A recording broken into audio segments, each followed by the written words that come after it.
UMNO PAS ni dia kan lari bunuh, dia lari rebut kuasa lah. PAS, UMNO, PKR, DAP, dia kelahi politik. Syiah dengan Sunni lah kalau disebut selalu dengan istilah tu. Hak tu kelahi bunuh kan. Nah, bunuh pun sama Syiah ni dia iktikad siapa boleh bunuh yang Sunni ni macam mana? Hak tu syahid. Kalau dia dibunuh dengan sebab bunuh orang Sunni ni, pahala paling besar. Tak macam mana sesat tak sesat dia tu. Ada ajaran macam tu. Saja nak ke sana pasal bila sebut sahabat, antara golongan yang bermasalah bila sebut bab ni Syiah.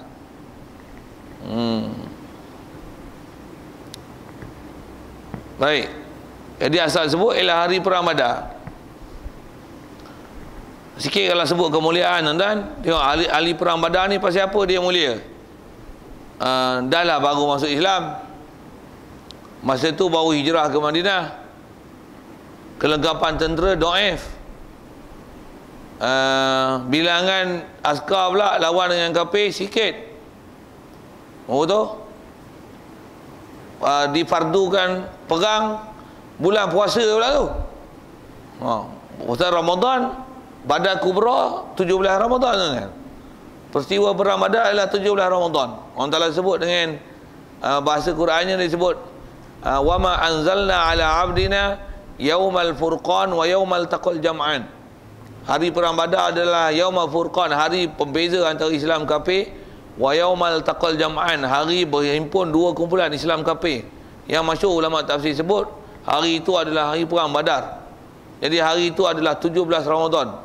Dahlah baru masuk Islam, persenjataan yang dhaif, angka yang sedikit, fizikal yang lemah, lagi persenjataan yang tak lengkap, pertahanan yang kurang, lagi puasa pula kali pertama perang. Dia tak. Menang pula tu. Masya-Allah. Hebat tak hebat Allah Taala beri kepada mereka. Untuk hang siapa? Kita jangan kata tambah yang mati syahid dalam peperangan tu. Tu lagi dapat mati syahid besar tu tuan-tuan. Kita ni yang kata mati syahid, yang kata keluar darah, peluh tak keluar. Duduk masjid surau aircon pula. Tak ada nak peluh tuan-tuan mengaji. Tu pun tengok jam pukul 9, pukul 10 tengok jam dah. Buat ustaz tak berhenti lagi. Ni nak berhenti nak baca kitab satu lagi pula, nak berhenti ke bawah. Tapi bukan orang sini saya sebut ni orang Afrika. Orang sini tak apa, pukul 10 duduk lagi. Betul? Setuju? Macam tak apa setuju lah. Setuju? Okey, setuju. Okey. Duduk aircon tuan-tuan. Sampai pukul 12 pun sepatutnya boleh duduk, tak ada apa. Ni kali buat nasi apa siap kita berkelah kan. Buat talam apa. Apa cerita ni? Nak cerita, nak banding kita ni dengan ahli perang Badar, tak ada ukuran lah tuan-tuan nak nilai. Tak ada. Satu jauh bumi dengan langit lah. Apatah lagi nak sampai dibanding-banding dengan mereka dan diperlekeh dan dijatuh, di down standard dengan mereka. Apatah lagi nak dipasik, dimaki, dilaknat. Salahnya. Bahkan kita diajar, jangan kata para sahabat, sesama kita lah ni pun kita tak diajar dengan ayat-ayat yang kalau istilahnya dia itu orang Islam, dia dengan akhlak baik, mana boleh kita maki-maki orang, tak tentu hala. Kita tak diajar gitu. Prinsip akhlak kita tak diajar itu. Walaupun kadang lajak tak kita maki orang, tapi jangan tak tahu orang yang macam sahabat ni lagilah ada kekebalan mereka, yang kita kalau ikut dilarang untuk memaki, sehingga larangan tu keluar daripada sabda Nabi SAW sendiri. Dia kata la tasubbu ashabi, jangan sama sekali hampa memaki para sahabat aku. Dan Rasulullah pernah isyarat, dia kata ashabi kan nujum bi ayyihi muqtadaitum ihtadaitum. Saya kawan sahabat-sahabat aku adalah seperti mana-mana bintang-bintang di langit. Siapa saja di kalangan mereka kamu jadikan pedoman dan petunjuk, pasti kamu dapat hidayat. Rasulullah pun jamin gitu. Kita ni tak ada jaminan apa. Takkan kita nak boleh kutuk dia tu. Okey, jaga sikit. Baik, perang Badar. Selepas tu, kemudian daripada ahli perang Badar adalah, kemudian daripada itu adalah ahli perang Uhud. Fa ahlu Uhdin, ahli perang Uhud. juga adalah golongan yang mulia.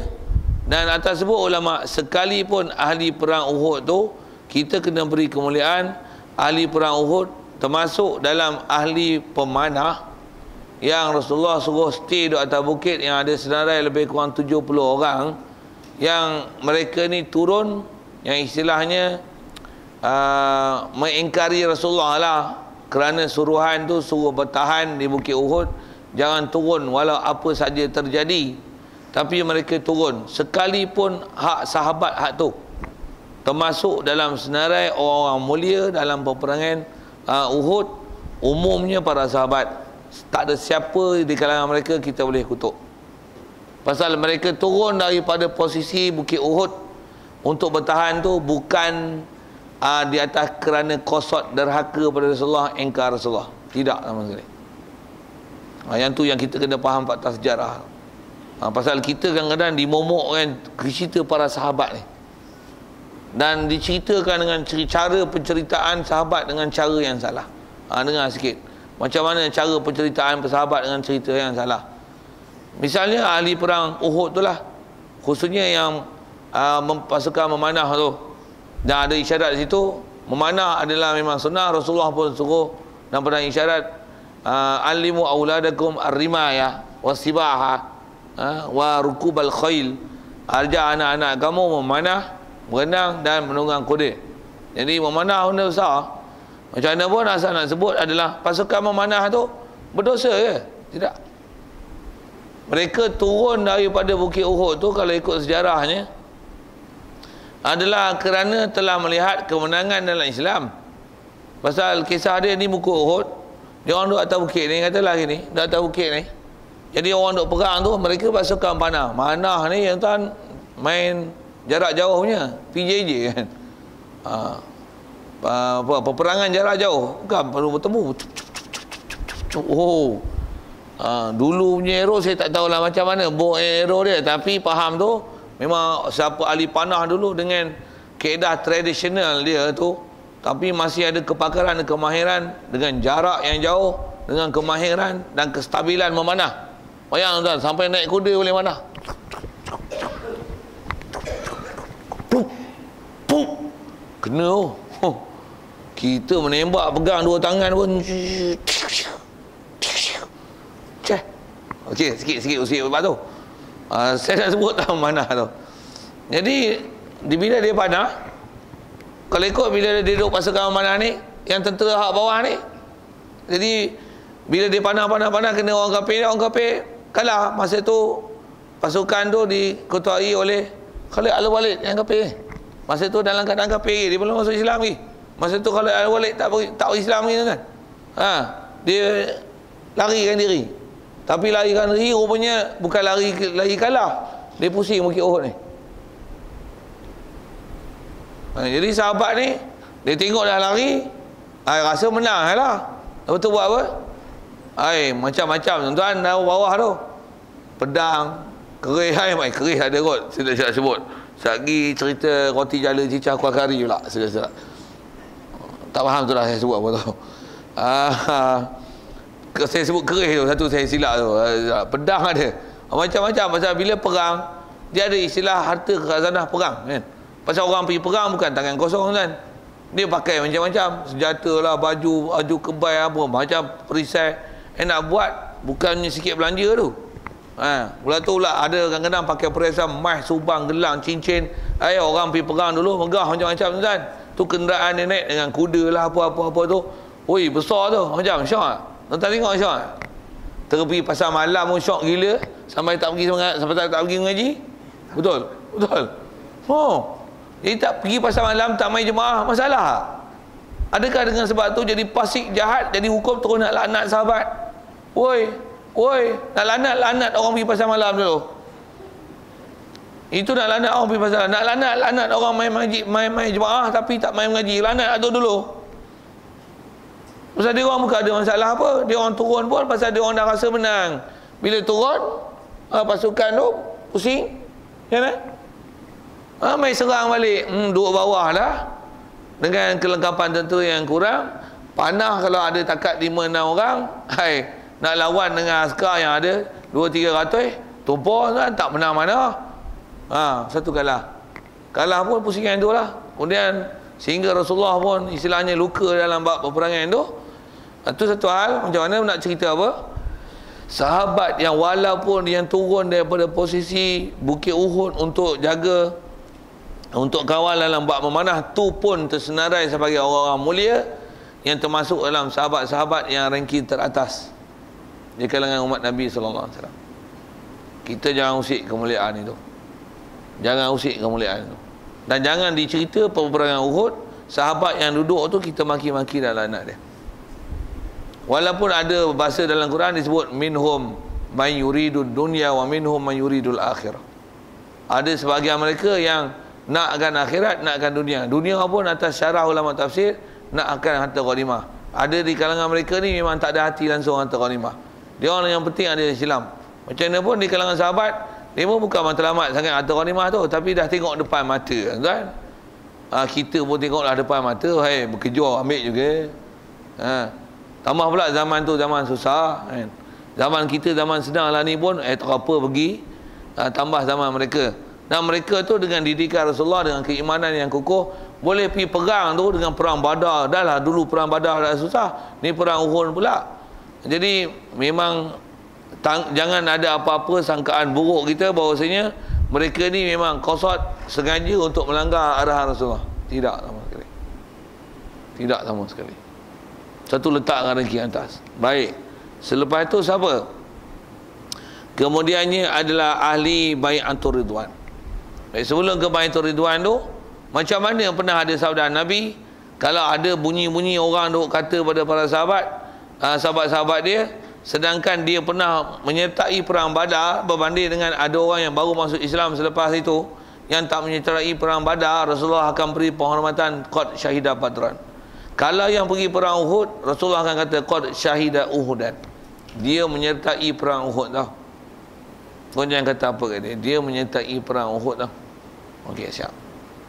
Jadi Rasulullah pun dia lapikkan sahabat dia yang pergi perang Uhud dengan perkataan tersebut, menunjukkan siapa yang menghadiri perang Uhud macam mana? Dia ialah orang yang baik-baik, yang Rasulullah pun meletakkan kebaikan itu apabila sesuatu tomah dikatakan pada mereka, Rasulullah backup dia dengan kata apa? Qad syahida badran, qad syahida uhudan. Jangan usik kemuliaan itu. Kita ada apa? Hadir apa? Bersih. Duduk mana? Depan belakang. Hadir apa? Muktamar, muntabing. Wafi dengan bahasa itu. Hadir apa? Jemaah pun duduk ujung sembang. Kau boleh apa dia pun tak semayang. Mana kita punya kemuliaan? Sikitlah usik-usik buat tu kan. Sambil-sambil itu sepak kat tu, sambil-sambil tu. Kalau sedar tu bagus. Ngaji pun tak ada kitab. Apa ni? Tu sambil-sambil tu sepak lagi. Okey. Itu tentang Uhud. Baik, kemudian tu adalah ahli bai'atur ridwan. Siapa ahli bai'atur ridwan ni? Kalau pada Uhud bisa dengar, ahli bai'atur ridwan ni adalah sahabat-sahabat yang mengikut rombongan Rasulullah yang asalnya nak masuk ke Mekah untuk membuat ibadat umrah pada tahun itu, tapi terhalang untuk masuk. Allahumma salli ala sayyidina Muhammad, terhalang masuk. Dan di tahun itulah dan masa itulah termeterinya perjanjian Hudaibiyah, yang Rasulullah terpaksa balik setelah memeterikan, dengan bahasa gitu kan, memeterikan, menyetujui perjanjian Hudaibiyah itu, yang tahun itu Rasulullah tak boleh mengerjakan umrah, balik. Dan Rasulullah punya susah hati pasal bila disuruh sembelih binatang untuk binatang dam, kerana termasuk dalam umrah yang kena tak boleh diselesaikan, kena ihsar. Yang peristiwa macam itu asal nak sebut ialah bila adanya utusan Rasulullah seorang masuk ke Mekah untuk berbicara dengan kufar Quraisy pada masa itu tentang bagaimana status mereka, keizinan kufar Quraisy terhadap orang Islam yang ada di Madinah untuk memberikan keizinan itu, yang ada desas-desus yang menceritakan utusan Rasulullah ni ada yang mengatakan telah dibunuh, bunyinya gitulah. Dan utusan tu tak silapnya ialah Sayyidina Uthman. Bunyi desas-desus dibunuh, sehingga mereka ni Rasulullah kumpulkan di bawah sebatang pokok yang bernama Ar-Ridwan, bermesyuarat dan berbai'ah di situ. Yang sekiranya memang dia mati, dibunuh, kita akan tebus pembunuhan itu dengan masuk ke kota Mekah. Sehingga hilang nyawa, harta dan nyawa digadaikan sekalipun. Bai'ah terus. Bay'atuka ya Rasulullah. Kami bai'ah kamu ya Rasulullah. Kami sokong, bahasa kita kot. Kami sokong. Allah Ta'ala turunkan Quran memuji tindakan mereka itu. Apa dia? Laqad radiyallahu 'anil mu'minina idh yubayi'unaka tahta asy-syajarah. Allah Ta'ala redha. Laqad radiyallahu 'anil mu'minina idh yubayi'unaka, ketika mereka membai'ah kamu ya Muhammad, tahta syajarah, di bawah sebatang pokok. Dan pokok tu dikenal sebagai Syajarah Ar-Ridwan. Jadi mana sahabat yang menyertai bai'ah Ar-Ridwan ini juga termasuk dalam ranking yang teratas, pasal Allah Ta'ala turunkan ayat Quran merakamkan Allah Ta'ala sebut dengan perkataan radiyallahu 'anil mu'minina. Mukminin mana? Iz yubayi'unaka tahta syajarah. Itu dalil daripada Quran. Quran sendiri fokus pada ahli bai'ah Ridwan. Kalau Uhud, cuma tak sebut ayat Quran yang tadi. Kalau sebut dengan ada hadis yang sebut, yang Rasulullah ada sebut dengan qad syahida Uhudan. Allahumma salli ala sayyidina. Jadi senarai dia sebut tu jelas. Jadi kalau faham senarai itu, sahabat yang mulia 4 jadi khalifah, ada 6 lagi menyempurnakan 10. 10 tu dikenali al-asyarah mubasysyarun bil jannah. Lepas tu ahli perang Badar, perang Uhud, ahli bai'at Ridwan. Sikit soalannya ni, ahli penduduk Perak Darul Ridwan macam mana? Sikitlah guna soalan Ridwan tu kan. Macam mana? Itu tengok kau mengaji macam mana, kau punya iman macam mana, apa amalan kau.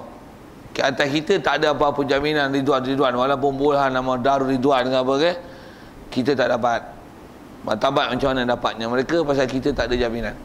Apa jaminannya? Dengan ciri amanu wa amilus solihat, wa tawassaw bil haq wa tawassaw bis sabri. Apa saja ciri yang sepatutnya kena ada? Dengan ilmu, alladzina hum fi salatihim khashi'un walladzina hum 'anil lagwi muridun. Tengok apa ciri yang Allah Ta'ala ceritakan. Ini adalah ciri-ciri dan sifat orang yang ada sukses, ada excellency dalam Islam. Kau pergi cari sifat-sifat ni, insya-Allah dengan sebab ada sifat itu dapat kemuliaan. Tapi nak challenge sahabat, no. Jangan berangailah. Duduk di sebelah ranking yang ada, jangan berangailah. Kalau nak dapat pun dengan patut syafaat, tu lain hal. Tapi di atas kita duduk zaman yang ni dah 14 kurun dah, berbanding dengan orang yang duduk sezaman dengan Rasulullah. Tak usah banding lah. Kita ni jauh sangat. Ini sebab ilmu, amalan, iman, taqwa, prasarana kita jauh tuan-tuan. Jauh. Baik.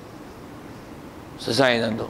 Soalan tu tentu kalau ada tentang kita sebut tartib atau ranking, siapa dia sahabat-sahabat yang umumnya sahabat, tapi yang ni ada pendetailan tentang grup tertentu yang jadi khalifah.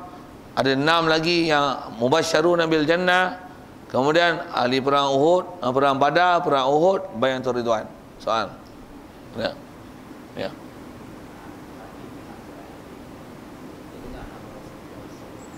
Sallallahu.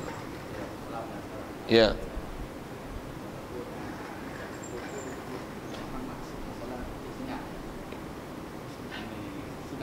Berselawat itu, ya.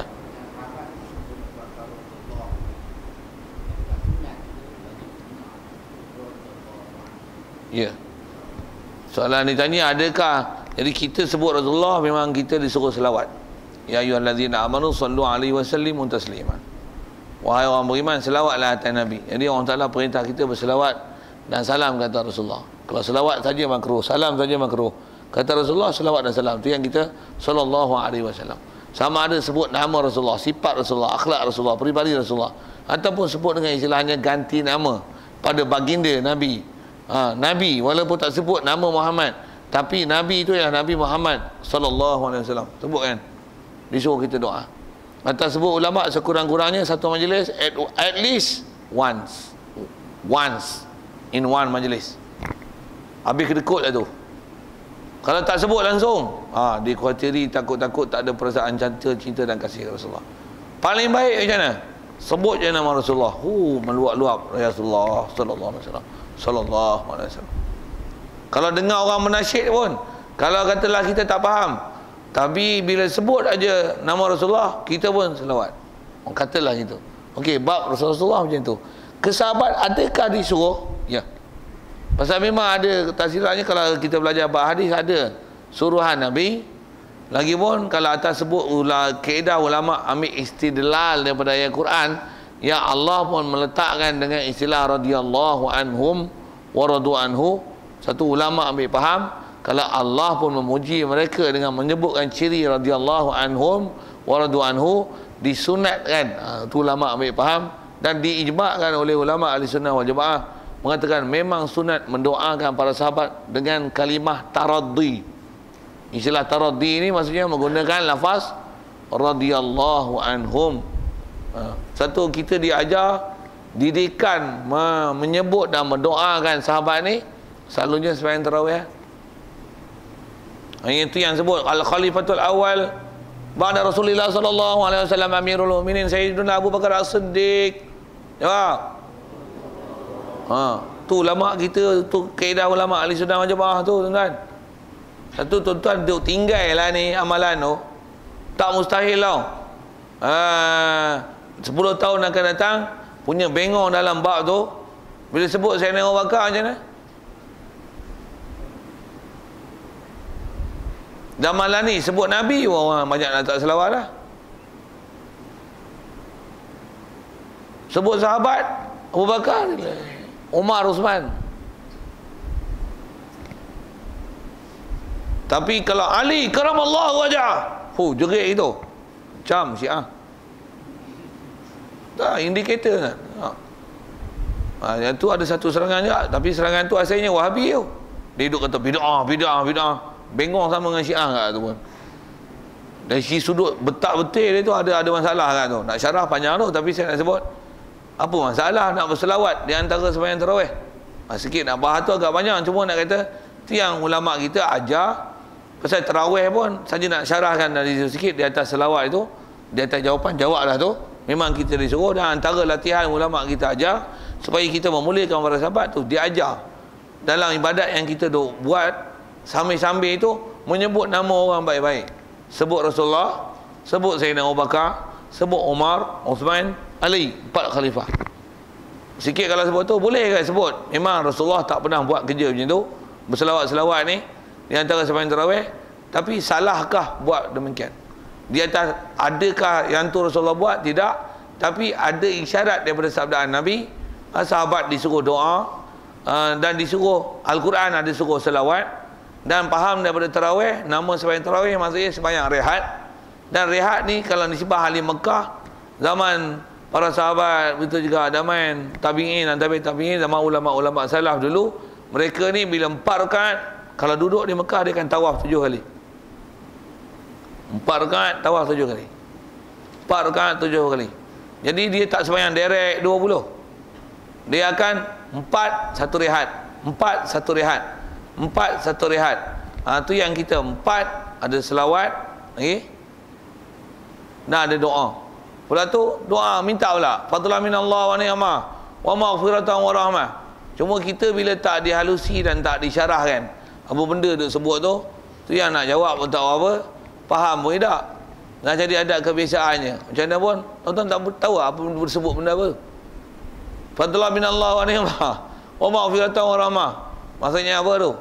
Bilal tu disebut tu, tuan-tuan semua doalah dan rebutlah, carilah limpah kurnia kepada Allah Taala. Fadlan minallah, limpah kurnia Allah Taala, wa ni'mah, dan doalah, mintalah rahmat pada Allah Taala. Kita sama pula. Wa maghfiratan wa rahmah. Dak kami ni duk cari keampunan Dan bersama dengan tu, rahmat pun cari juga, ampun pun cari juga. Pemaaf dia tahu rahmah. Waktu pakat mengaku la ilaha illallah wahdahu la syarikalah, lahul mulku wa lahul hamdu yuhyi wa yumiit wa huwa ala kulli syai'in qadir, intirah ke Allah Taala. Lepas tu sebut Nabi yang ajar kita sembahyang tarawih ni. Quran pun suruh kita sallu alaihi wa sallimu taslima. Sembahyang pun rehat. Daripada rehat duduk melengung aja. Daripada isyak rokok, daripada bersandar dengan dinding, boleh tak sebut nama Nabi lepas tu selawat? Seorang-seorang kalau pakat dia tak gemuruh, tak meriah tak? Seorang sebut, orang lain jawab, macam mana, bagus tak? Adakah itu perkara yang dibenarkan dalam syarak? Siapa yang nak engkar tu? Wahabi, bingung. Tu salah tu. Bidah, memang bidah, tapi bidah sana. Tak ada siapa mengingkari bahawasanya itu adalah perbuatan baik, walaupun nisbah Rasulullah tak buat, tapi dia ialah benda yang nisbah buat tak menyalahi syarak. Selesai lah, apa masalah. Jadi Wahabi ni dia memang masalah pasal dia tak faham konsep bidah. Kena macam mana, ajar balik fahaman tentang apa yang dinamakan salah tak salah dalam syarak. Sikit kalau nak betul gambar tu. Macam mana pun saya nak sebut asal adalah selawat yang diselangi di antara sembahyang tarawih tu. Satu kita diajar mengikut kaedah Ahlussunnah wal Jamaah, mengikut amalan-amalan fiqh yang mengikut dengan kaedah fiqh Syafi'i, Hanafi, Maliki, Hanbali. Yang ni pula tu dah diajar dengan kaedah Nusantara kita dengan cara macam ni, tepat pula dengan saranan-saranan daripada sabda-sabda Nabi dan nisbah beramal dengan amalan yang disuruh dalam Quran, berselawat, mengucapkan radhiyallahu anhum dan sebagainya. Jadi antara amalan-amalan yang memang telah jadi warisan daripada kita dulu, dan cuma zaman lah ni banyak amalan tu dah ditinggal. Jadi di atas kata sunat, ya, sunat radhiyallahu anhu wa radu anhu. Ya.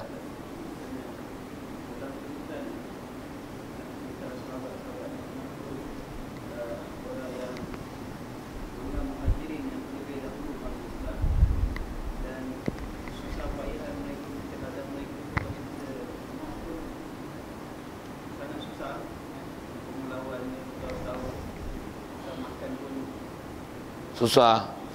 Okay. Tak masuk dalam turutan tu.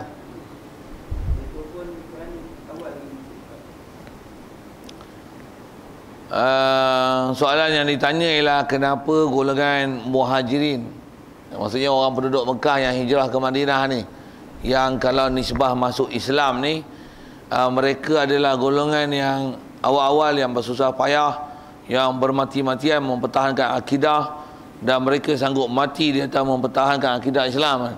Kenapakah mereka ni tak disebut dalam ranking itu? Rasanya kena betul sikit kepala otak situ. Tak mana? Senarai hak sebut tu semua tu muhajirin lah weh. Secara khusus sebut dah sahabat, siap masuk dah tu. Cuma ada depan sikit lagi ni, kod tak baca lagi. Tak disebut wasabiquna fadluhum nasan urif hadza wa fi ta'yinihim qad ikhtilaf tu. Tapi nak kata kenapa mereka itu tak disenarai? Bukan tak disenarai, atas umum senarai dah sebut dah sahabat ranking utama sekali. Dan cuma pendetilan sahabat tu, Abu Bakar, Umar, Uthman, Ali, bukankah mereka yang awal-awal masuk Islam? Bukankah mereka muhajirin yang 6 orang tu, yang al-mubasysyaruna bil jannah, bukankah mereka awal-awal masuk Islam? Abdul Rahman bin Auf, apa semua tu, Talha bin Zaid dan sebagainya, Abdullah bin Zubair al-Awwam, apa nak sebut, mereka ni memang muhajirin, tak ada masalah. Ali Badar, muhajirin lah tu. Walaupun ada sebagainya Ansar, Ansar masuk sekali itu. Begitu juga perang Uhud, ada muhajirin dan Ansar. Bai'atul Ridwan, ada muhajirin dan Ansar. Rangkum semua tu, sambung belakang. Tapi macam mana pun, bagus soalan tu. Okay. Bagus soalan tu. Takut kita tak sedar kan. Jadi maksudnya apa? Umum sahabat, semua best. Semua good person, good people. Ada soalan lain sekitar tu?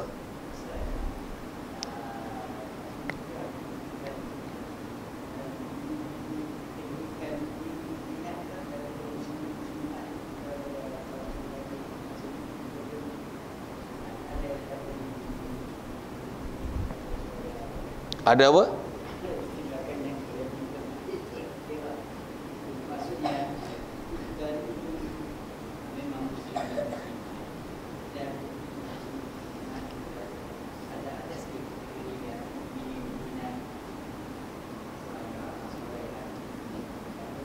Apa tu? Letak duduk